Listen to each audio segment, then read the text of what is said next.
Hi, my name is Maggie Moore. My pronouns are she, her. I grew up in Birmingham, Alabama. Very traditional Southern upbringing with my parents and my younger sister. Grew up in a household that very much believed in Jesus and just the power of the gospel. Very Southern evangelical upbringing as well. And I grew up in a house filled with love, but also just a lot of expectation, especially as the oldest child. And so having to navigate my faith and what that looks like was a little challenging, especially in an environment where it was just a lot of rules. It felt like a list that I had to check off in order to be considered what would be a good Christian.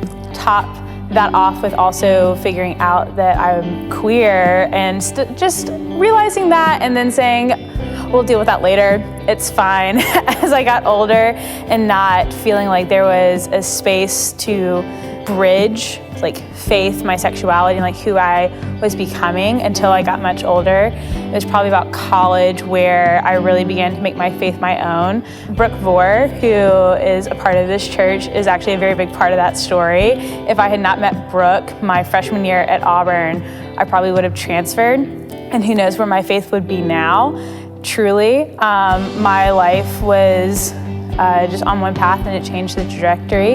And I came to know the Jesus that has an open table for everyone, that welcomes questions, welcomes doubt, welcomes just the mystery of it all, and truly embracing that idea of undeserved grace and just insurmountable love. I worked in ministry for 5 years, and now I work at a coffee shop. I work at Tap Room, so if you come by and I'm there, say hi. Don't be afraid to order that vanilla latte that you love so much. We all drink them. But every day is just me trying to expand the table more and more, because I think there's plenty of seats, plenty of food, plenty of space for whoever wants to come and sit. It's not my table to say no to someone too. It's only my job to scoot over one more seat. So I actually came to Eastside January of 2020, so right before the pandemic hit. And I had only been living in the Atlanta area for about probably 6 or 7 months at this point, and I really hadn't found a church that I felt very connected to and that I could also feel was going to see me as my whole self and not just acknowledge it, but also affirm and celebrate and embrace it fully. And I remember sitting with Brooke once again. Brooke and I were talking at work one day, and she said, "Oh, Maggie, have you found a church yet?" And I said, "No, I've kind of hopped around," because I was just hopping around. I wasn't setting roots anywhere. She said, "Well, why don't you come with me to Eastside? Robert and Gray and I are going this Sunday. Just come sit with us."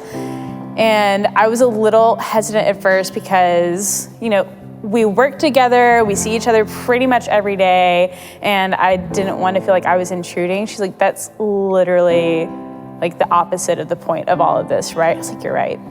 So I come in on a Sunday morning, and I sit actually just a few rows back from where I'm currently sitting with Brooke and Robert. Gray's already down in the kids' room, and I'm sitting there and I'm looking around at all these people. I was like, I don't know what it is, but I really love it here. And I just felt so at home. Honestly, it just felt very authentic, the whole experience. And we got up and we took communion, and I was like, oh my gosh, ripping the bread together and looking at it as this open table. That's what I love. Once again, just this table being open for anyone who wants to come. And I know it sounds cheesy, but come, taste and see. And Eastside very much walks the walk as well as talk the talk. Looking forward to the future of my time at Eastside. I'm probably the most excited about just how this community is going to continue to grow and bringing more people in.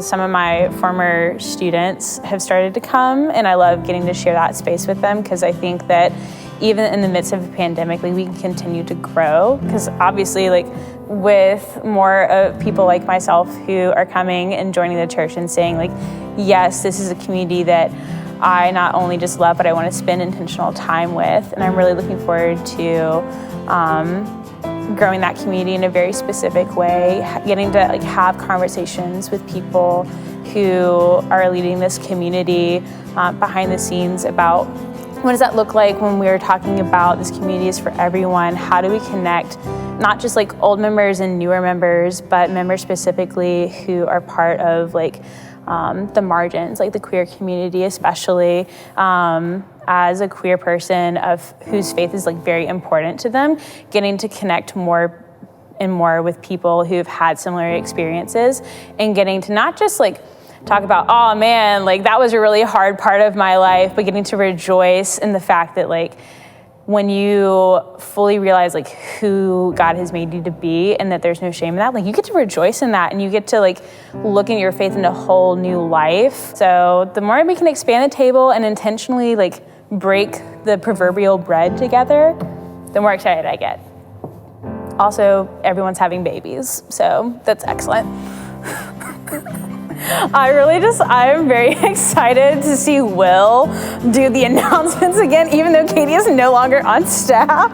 I really just want Will to do announcements. If we could get Will Farmer back, excellent, perfect.